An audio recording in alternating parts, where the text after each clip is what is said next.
Sign this resignation letter, or we terminate you right now. No good morning. No let's grab a coffee.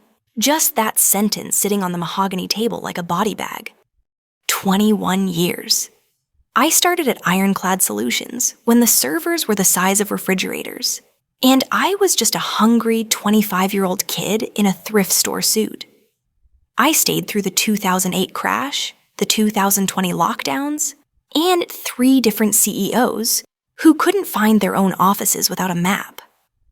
As head of global operations, I was the one who kept the lights on in 4 different time zones, while the C-suite was out playing golf and sipping $400 scotch. But now, I was 46, and apparently that's expired to the new owners, Blackridge Holdings. These guys are the ultimate corporate vultures. They don't build businesses. They strip them for parts like a stolen Honda in a chop shop. They fire the expensive people with experience and replace them with 22-year-old grustlers who don't know a database from a spreadsheet, but will work for peanuts and clout. The CEO, Marcus, a guy who wears $2,000 sneakers to work and calls everyone champ, was looking at his watch. "We're pivoting, Renee," he said, sounding like a ChatGPT prompt. "We need fresh energy. Legacy thinking is holding us back." Legacy thinking. That's corporate speak for you're too old to be brainwashed and you know where the bodies are buried. They gave me 30 minutes. 30 minutes to decide if my career died quietly with a pathetic 3-week severance, or if I got buried screaming with a terminated for cause stain on my record. They thought I'd fold because I had a mortgage and a kid in college. What they didn't realize was that I'd been watching them since the day the merger was announced. I saw the secret meetings. I saw the way they started CCing my junior assistants on emails that should have been mine. I knew the meat grinder was coming, and I didn't just sharpen my tools. I built an arsenal. I looked at the pen. My heart was thumping like a trapped bird, but my hands were steady. "I need a minute," I said, my voice flat. "You have 29, Marcus smirked. I wasn't shaking. I was calculating. In tech, we have a saying, garbage in, garbage out. Blackridge had just handed me a pile of garbage, and they expected me to swallow it. But they forgot one thing. I designed the systems that run their entire paycheck. I didn't just know the business. I was the business. By August, they thought they'd cornered me. They didn't realize I'd already memorized every exit. And I'd spent the last 3 months locking them from the inside. They were about to find out what happens when you try to ghost the person who holds the keys to the kingdom. The meeting invite hit at 3:07 p.m. No subject, just Conference Room C, immediate. In the corporate world, Conference Room C is where dreams go to get a toe tag. When I walked in, the judgment squad was already seated. CEO, CFO, HR, and a legal note-taker who looked like he'd never seen sunlight. They didn't ask how I was. They pointed to the chair. "Renee, after a strategic review, we've decided to move in a different direction," Marcus said. "Means you're done breathing our air." The CFO slid a folder toward me. It contained 2 paths to the exit. Option 1, resign immediately for 3 weeks' pay and a neutral reference. After 21 years, they were offering me less than a month of groceries. Option 2, termination for restructuring, no severance, a permanent scar on my record. Inside the folder was a resignation letter they'd already written, loaded with legal poison and a waiver stripping me of my right to sue for age discrimination. I didn't even touch the pen. "I'll resign," I said. I saw Marcus relax. He thought he'd won. He thought he'd saved the company $1 million in contract payouts with a little bit of bullying. "But," I added, leaning back, "I'm writing my own letter." The air went dead. Sarah from HR tried to intervene. "We can't accept a custom letter, Renee. It's against policy." "Actually," I said, "you can. Because if you force me to sign a pre-written waiver under duress with 30 minutes notice, any judge in Denver is going to toss it into the shredder. You want me gone today? I write the letter. I sign it. We're done. Fine, Marcus snapped. End of day. I walked out at 3:31 p.m. What they didn't know? That letter already existed. I'd written it weeks ago and had it vetted by a lawyer who eats private equity firms for breakfast. It was one sentence long. Cold, precise, fatal. I spent my final hour at Ironclad doing something they never expected. I didn't pack my pictures or my mug. I went into the server logs. I made sure my digital receipts were synced to my personal cloud. I documented every Slack message where Marcus called the senior staff, the geriatric ward. At 4:16 p.m., I returned and slid my letter across the table. Marcus skimmed it. He was so giddy about hitting his reduction in force numbers for the quarterly report that he didn't even process the phrasing. Looks fine, he said, scribbling his initials. Security will escort you out. No need, I said. I've been packed since lunch. That one sentence he just signed? It was about to cost them millions. 5 days later, their top-tier, $1,000 an hour lawyer called me before sunrise. And for the first time in my career, I didn't hear a boss on the other end of the line. I heard a man who realized his client had just signed a blank check to their worst nightmare. The phone rang at 7:41 a.m. Ms. Walker, this is Elias Thorne, lead counsel for Blackridge Holdings. We need to discuss your resignation. Reviewing is good, Elias, I said, watching the sunrise. Understanding is better. Did Marcus explain the part where he signed it? There was a long, painful silence. The language you used, effective upon receipt of complete settlement. It's non-standard. We've deactivated your badges. You're no longer an employee. Elias, let's skip the posturing, I said. I read my 2018 contract, the one Blackridge assumed when they bought us. Page 42, section 8.4, change of control protection. Since I was pushed out after a merger, it triggers an immediate payout of 24 months' salary, my full bonus, and instant vesting of all stock. And because Marcus signed my letter acknowledging a complete settlement is pending, I'm still technically on the payroll. I heard the sound of pages flipping frantically. Since the settlement hasn't been paid, I continued, the condition of my resignation hasn't been met. I'm still an employee. I'm still earning my $280,000 salary. I'm still on the premium health plan. And every day you don't pay me that 7-figure bag, the interest is ticking up at the state-mandated rate for unpaid wages. You're dreaming if you think we'll pay that, he hissed. Elias, tell Marcus that if we go to court, I'm bringing the receipts. I have the Slack logs where he called me Grandma. I have the data showing every person fired this month was over 40. Discovery is a nasty word, isn't it? It means I get to dig through your trash. We can offer you 6 months of severance, Elias said, his voice dropping. Right now, to end this. I laughed. The price of my silence just went up. I'm not just looking for my contract payout anymore. I'm looking for the asshole tax. You tried to perp walk me out of a building I helped build. Now you're going to pay for the privilege of never seeing me in a courtroom. I hung up. By noon, my work email, which they had cut off, was suddenly back online. They were panicking. They realized that by firing me, they'd actually accidentally promoted me to the most expensive consultant they'd ever had. That phone call lit the fuse, but the real explosion happened when their global logistics cluster suffered a sync lag. The system I designed was breaking, and the fresh energy they hired to replace me didn't even know where the on button was. By the next morning, the internal legal threads at Ironclad were glowing white hot. Since I still had employee status, my automated alerts were still hitting my phone. Blackridge Holdings thought they were geniuses for trimming the fat, but they forgot that the fat was the muscle. Their shipping routes for a $500 million client in Singapore just turned into a digital knot.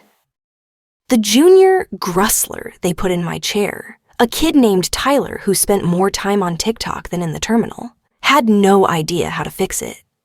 He didn't know the legacy code. He didn't know the system required a manual handshake every 72 hours because of an old API glitch from 2012. My phone started blowing up. Not from legal, but from the ops team. Renee, the Singapore line is down. Tyler deleted the cron job. Everything is backing up. Marcus is screaming. I didn't reply. I wasn't an employee who fixed things anymore. I was an unpaid settlement holder. At 2 p.m., Marcus himself called me. No sneakers, no champ. He sounded like he was hyperventilating. Renee, look. We might have moved too fast. The Singapore account is flagging a breach of contract. I need you to log in and stabilize the cluster. We can talk about the money later. Talk about the money later? I scoffed. Marcus, you killed the loyal soldier in conference room C. Now you're talking to a creditor, and this creditor doesn't work on credit. I'll have a check for $250,000 cut today, he yelled. That's a down payment, I said. The total is $1.4 million, plus attorney fees, plus a written apology for the legacy thinking comment. Until that wire hits, I'm just a civilian enjoying my coffee. You're sabotaging us. Nope, I'm just not helping you. There's a big difference. You wanted fresh energy. Well, go get some of that energy to fix your API. Hope Tyler is as sharp as you thought. I hung up. I knew exactly what was happening. They were bleeding money by the second. The Singapore client had a time is of the essence clause. If the system stayed down for 6 hours, Ironclad owed them $50,000 an hour. I had them by the throat. They had treated me like an expiring asset. Now I was treating them like a failing investment. By midnight, the Blackridge board of directors stepped in. They realized Marcus was a liability who had turned a simple firing into a multi-million-dollar catastrophe. They were ready to pay, but they were also looking for a way to make me pay for the humiliation. The final negotiation happened over Zoom with 3 board members and their fixer lawyer. Marcus wasn't invited. Ms. Walker, the lead board member said, we've reviewed your documentation. We've also seen the situation with Singapore. It's clear there has been a misunderstanding regarding your value. Misunderstanding. The word you use when you get caught trying to rob someone. I have the wire transfer instructions ready, I said. The figure is $1.6 million. That covers my contract, my equity, my emotional asshole tax, and the time I spent listening to Elias Thorne lie to me. The fixer lawyer leaned in. In exchange, you sign an NDA so tight, you won't even be able to tell your cat about this. You hand over all receipts, all recordings, and all copies of internal emails. You become a ghost. Gladly, I said. I want to forget Ironclad exists. But the wire hits first. Once the funds clear, I'll send the delete all confirmation. They didn't haggle. They couldn't. The Singapore contract was worth $40 million a year. Losing it because they were too cheap to pay my severance was a math problem even a private equity shark could solve. I sat at my table, refreshing my banking app. 2:12 p.m. Pending $1,600,000. I felt a weight lift off my shoulders. 21 years of stress and corporate gaslighting vanished in a single click. I kept my word. I sent the decryption key for the API fix to the ops team. I sent the signed NDA. Then I wiped my work laptop. I didn't need the ammo anymore. I had the bag. But as I was cleaning my desk, I found a note from a junior dev I'd mentored. "Thanks for always having our backs, Renee. They'd be lost without you." It hit me then. This wasn't just about the money. It was about the fact that guys like Marcus think people are just lines on a ledger. They think you can delete experience and replace it with a cheaper version. They don't realize that when you cut the heart out of a company, the body starts to rot. I thought that was the end. I thought I'd take my million and ride off into the sunset. But 2 weeks later, I got a text from a former coworker that made my blood run cold. The rot hadn't stayed at Ironclad. It was spreading, and they were trying to blame me for the company's collapse. The text came from Jen, one of the few managers left. "Renee, don't answer any calls from the firm. Marcus is telling the board that the Singapore glitch was sabotage. He's saying you planted a logic bomb before you left. They're talking about suing to claw back the settlement." I felt a surge of cold fury. I hadn't sabotaged anything. The system broke because they were too incompetent to maintain it. But Marcus was a cornered rat. He had lost the Singapore account. The client had seen enough of the new Ironclad to bail, and he needed someone to blame for the $40 million hole in the budget. He chose me, again. But Marcus made one fatal mistake. He forgot that I didn't just design the logistics systems. I designed the security logs. I didn't need to break into their system to prove my innocence. I just needed to show what I'd already saved. See, part of my receipts wasn't just emails, it was user access logs. I called Elias, the lawyer. "Elias, tell Marcus to stop. If he mentions sabotage to one more person, I'm going to release a very specific document I forgot to delete. Renee, you signed a contract. I signed an NDA about your business. I didn't sign away my right to defend myself against criminal accusations. I have the logs, Elias. I have the logs showing that Tyler, the fresh energy kid, logged into the Singapore server at 11:45 p.m. the night I left and tried to change the root password. He locked the system out. He caused the glitch. Not me." Silence. "And," I added, "I have the recording of the call where Marcus begged me to fix it. Why would he beg a saboteur to fix the system? It looks like a desperate man trying to cover his own tracks." I'll talk to my client," Elias stammered. "Do that. And tell him that if he even whispers my name in a negative light again, the next thing he receives will be a defamation suit that'll make my settlement look like pocket change." I realized then that the corporate world doesn't respect loyalty. It only respects the power to hit back harder than you were hit. This wasn't just about revenge anymore. It was a warning shot. I was officially out of the game, but the game wasn't done with me. It turned out I wasn't the only one Blackridge had tried to meat grind, and a group of former executives was starting to reach out. They wanted my playbook. Within a month, I was no longer unemployed Renee. I was consultant Renee. But I wasn't consulting on logistics. I was consulting on survival. I started getting pings on LinkedIn from people in their 40s and 50s at other firms Blackridge had bought. "They're doing it to us too," they'd say. "How did you get the bag? How did you make them pay?" I realized I had a choice. I could sit on my million and be quiet, or I could use what I'd learned to level the playing field. I started the Revenge Diaries, a private consulting service for veteran professionals being pushed out by private equity vultures. The first rule I taught them? The system is the evidence. The second rule? Never leave quietly. I taught them how to document the subtle ageism, how to track the quiet hiring of their replacements, how to build a war chest of receipts so that when the day comes to sit in conference room, they aren't the ones shaking, they're the ones smiling. I watched as 3 other executives used my conditional resignation tactic. They all walked away with 6-figure payouts. We were starting to cost Blackridge Holdings real money. We were a glitch in their business model that they couldn't patch.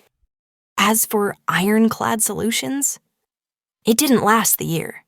Without the legacy people who knew how the systems worked, the company started a glitch every week. Clients fled. The board eventually fired Marcus, ironically, with no severance and a very public termination for cause for his failure to manage the transition. I saw him at a tech conference a few months later. He was wearing a cheaper suit. He tried to avoid me, but I walked right up to him. "Hey, Marcus," I said, smiling. "Renee," he muttered, looking at his shoes. "Just wanted to say thanks. If you hadn't tried to bury me, I'd still be working 80 hours a week for you. Instead, I'm working 10 hours a week for myself. And I've never been richer." I walked away without waiting for a reply. The lesson isn't rage. Rage is messy. The lesson is control. Know your contract. Save everything. And never let a suit tell you what you're worth. Sometimes the darkest revenge is letting them destroy themselves with the paperwork they were too arrogant to read. If you think this was brutal, wait until you hear what happened to the next executive who tried this on a friend of mine. If this story made your blood boil, you already know why Revenge Diaries exists. Hit that like button. It tells the algorithm this truth needs to be heard. Subscribe to Revenge Diaries if you're done watching powerful people get away with dirty moves. And drop a comment below. Where are you watching from? Or tell me, what would you have done in my place? This isn't fiction. This is Revenge Diaries. And the next story? It's even colder. Thanks for watching.